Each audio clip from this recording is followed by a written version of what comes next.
بيبدأ الفيلم بصوت خبط على الباب وبنشوف واحد اسمه ايدي وهو بيحاول ينتحر. بس مين ايدي ده وبيحاول ينتحر ليه؟ تعال اقولك يا عم. ده ايدي كاتب فاشل، مطلق، مدمن مخدرات وكحول، كسول، قاعد يطلع شهر ولسه ما ألفش كتاب، وبيقعد مع ناس وبيقول لهم قصة الكتاب اللي عايز يعمله، والناس بتستغرب من القصة بتاعته. وبيروح يقابل صديقته ليندي وبتقول له انها معادش عايزة تعرفه تاني. فهو مروح بيقابل فيرن اخو طليقته وبيقول له يخرب بيتك يا راجل، ده انا اخر مره شفتك كان من 9 سنين. وايدي ما بيبقاش طايقه، وفيرن بيساله عن حالته وايدي بيكذب عليه وبيقول له انه عمل لغايه دلوقتي يطلع 100 كتاب. وفيرن بيقول له طب تعالى نروح نقعد في اي مكان ويحكي لي عن قصه الكتاب. وايدي ما بيبقاش عارف يعمل ايه وبيروح معاه وبيعترف له بالحقيقه وبيقول له انه ما عملش ولا كتاب من اخر مره شافه.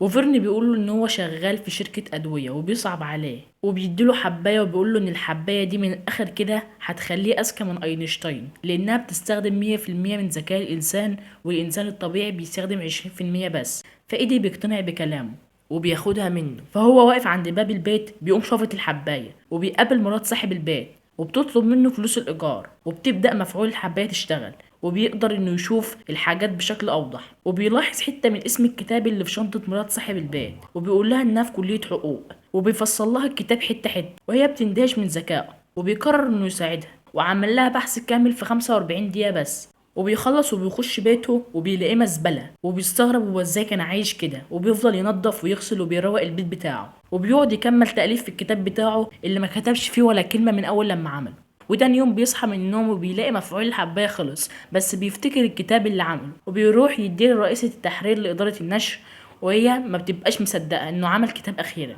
وايدي بيطلب منها انها تقرأ صفحة او صفحتين ولو ما عجبهاش هيديها فلوس. واول لما يروح البيت بيلاقي في رسالة من رئيسة التحرير بعتها له وبتقول له انها قريت 40 صفحة ولسه عمالة بتقرأ، وبتطلب منه ان هو لما يروح يتصل عليها. فايدي ما بيبقاش مصدق نفسه وبيفرح وبيروح لفيرن تاني علشان ياخد منه حبايه كمان. ففيرن بيفتح له الباب وبيلاقيه مضروب في وشه. ففيرن بيعترف له بالحقيقه وبيقول له ان الحبايه دي معموله في مختبر اي كلام، بس ايده بيصر له انه ياخد الحبايه. وفيرن بيطلب منه طلب الاول انه يروح يجيب له اكل والبدله بتاعته لانه ما ينفعش يطلع، وايدي بيوافق وبينزل يجيب له الحاجات. وبيرجع يلاقي الباب بتاع فيرن مفتوح والشقه مقلوبه، وبيشوف فيرن هو مقتول وبيخاف ويبلغ الشرطه. بيقرر انه يدور على اي حبايه لغايه لما الشرطه تيجي، وفعلا بيلاقي الحبوب ومعاها فلوس ودفتر الزباين اللي بياخدوا من فيرن الحبوب وبياخده. وبيفتح الباب وبيلاقي الشرطه وبياخدوه معاهم، بس بيخرج علشان مفيش عليه ادله. وبيروح البيت وبيبدا حياه جديده وبيبدا انه يغير قصه شعره وبيروح الجيم وبيجيب هدوم جديده وماشي على نظام اللي هو ياخد كل يوم حبايه واحده بس. وبيقدر انه يخلص كتاب في 4 ايام بس. وبيروح يدي الكتاب لرئيسة التحرير اللي بتستغرب من اللي حصل له. بس هو مسكتش على كده، ده بدأ يشتغل في البورصة وبيكسب ضعف اللي هو كان بيكسبه، بس هو كان محتاج فلوس اكتر علشان يكسب اكتر. فبيروح لصاحبه جيناتي وبيستلف منه 100,000، والصاحب بيقول له لو ما ادتنيش الفلوس دي تاني انت عارف انا هعمل فيك ايه. وايدي بيوافق. وفي اقل من اسبوع حسابه كان في البورصه كان اكتر من 2 مليون دولار، وبدات الصحف تتكلم عنه ورجع لحبيبته ليندي. وبيقدر انه يقابل كارل اكبر رئيس للبورصه وبيبدا يحكي له عن نجاحه في سوق البورصه. وبيعجب كارل من طريقه تفكيره وبيطلب منه انه يقابله تاني. وبيخلص ايدي وهو فرحان. فهو ماشي في الشارع بيلاحظ انه عدى اكتر من 20 مبنى من غير ما يحس، وبيفضل يشوف الحاجات من بعيد لحد ما بيشوف نفسه وهو في ديسكو ومش فاكر اخر 8 سنين في حياته. وبيحاول انه يعيش من غير الحبايه علشان الاعراض السلبيه اللي حصلت له. وبيروح يقابل كارل تاني بس من غير الحبايه، بس بيكون فاقد التركيز ومش عارف هو بيقول ايه. وبيخرج وبيفضل يرجع وبيروح بيته وبيسمع رساله من طليقته وبتحذره انه يكون خد اي حبايه من فيرن قبل ما يموت، وبيطلب منها انهم يتقابلوا وهي بتوافق. وبيفتكر دفتر الزباين اللي كانوا بياخدوا من فيرن نفس الحبايه وبيلاقيهم لا اما بعضهم مات لا اما البعض التاني في العنايه المركزه. وبيدرن على اخر رقم وبيلاقي الراجل اللي قاعد جنبه وبيفضل يجري وراه علشان يموته. وبيقدر انه يهرب منه وبيروح يقابل طليقته ميليسا. وبيعرف كمان ان ميليسا حالتها بايظه زيه وكانت بتاخد من نفس الحبايه، وبتقول له انه لو حاول يوقفها حالته هتتدمر وتركيزه هيختفي. وبتقول له انه يحاول يخفف الجرعه واحده واحده وما يوقفهاش مره واحده علشان ما يموتش زي اللي قبله. وبتمشي. فهو مروح بيقابل جيناتي وبيضربه لانه عاوز فلوسه. وايدي بتقع منه حبايه وجيناتي بياخدها منه وبيشفطها، وايدي ما بيبقاش مصدق وبيروح يسحب فلوسه وبيديها له. وايدي بيبقى فاقد التركيز تماما وبيروح لليند شغلها وبيطلب منها الحبوب لانه كان ناسيها في بيتها. وليند بتوافق وبتروح تجيب له الحبوب وبتلاحظ ان فيه واحد بيراقبها وبيكون نفس الشخص اللي كان عاوز يقتل ايدي. وبيجري وراها، وليندي بتقابل شخصين وبتطلب منهم المساعده، وكانوا بيحاولوا يساعدوها بس الراجل بيموتهم. وليندي بتستخبى وبتكلم ايدي، وايدي بيقول لها انها تاخد حبايه، وفعلا ليندي بتاخد الحبايه وبتبدا مفعول الحبايه يشتغل وبتقدر تهرب منه وبتنقذ ايدي في اخر لحظه. وبيلاحظ ان جيناتي مستنيه تحت، وايدي بينزل له، وجيناتي بيطلب منه حبايه تانية وايدي بيديله، وايدي بيقرر انه يأجر بودي جاردات علشان يحموه. وبيرجع لكارل وبيتأسف له على اللي حصل منه في اخر مره.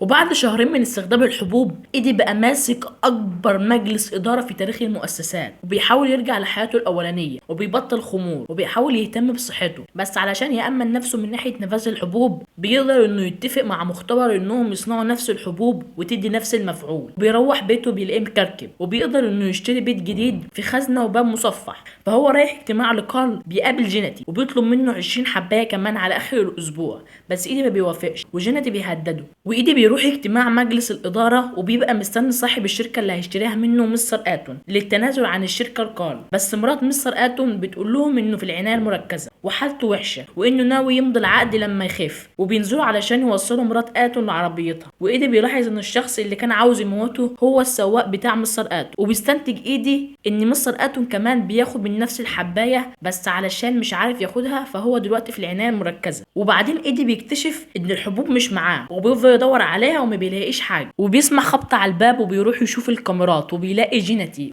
وجاي علشان يموته لانه ما نفذش الاتفاق بتاع ال20 حبايه. وايدي بيبقى فاقد التركيز تماما وبيقرر انه ينتحر، وده المشهد اللي شفناه في اول الفيلم. بس ايدي في اخر لحظه بيقرر انه يدور على اي حبايه في سبيل اللي هي تنقذه، وفعلا بيلاقي حبايه بس بتقع منه في البلاعه. وجيناتي بيخش وبيضربه، بس جيناتي قبل ما يموته بيقرر انه ياخد حبايه بس بيحولها المحلول وبياخدها في ذراعه علشان تقعد يوم كامل. وايدي بيحاول انه يقتل جيناتي وبيقتله وبيشرب من دمه. ايوه زي ما سمعت، شرب من دمه علشان مفعول الحبايه فيه، وبيساعد قوته بيقدر انه يخلص من رجاله جيناتي. وايدي بيعرف ان مستر اتون مات، وايدي بيروح لسواق اتون وبيقول له ان المحامي بتاع مستر اتون سرق الحبوب منه. فازاي مات الا اذا خد الحبوب لنفسه؟ وفي اقل من 5 دقايق محامي اتون بيكون مات والحبوب رجعت لايدي. وبعد 6 شهور بنشوف ايدي بقى مؤسس لشركه كبيره وبيرشح نفسه لانتخابات نيويورك. وبيتفاجئ ان كارلو كان مستنيه في مكتبه، وكارلو بيقول له انه عارف موضوع الحبوب دي من زمان، وان اللي هو فيه ده بسبب مفعولها، وانه لما عرف بموضوع الحبوب اشترى اكبر شركه للادويه، وانه عليه يوقف تصنيعها لو ايدي ما نفذش اللي هو عاوزه. بس ايدي لما يخرج معاه علشان يوصله العربيه بتاعته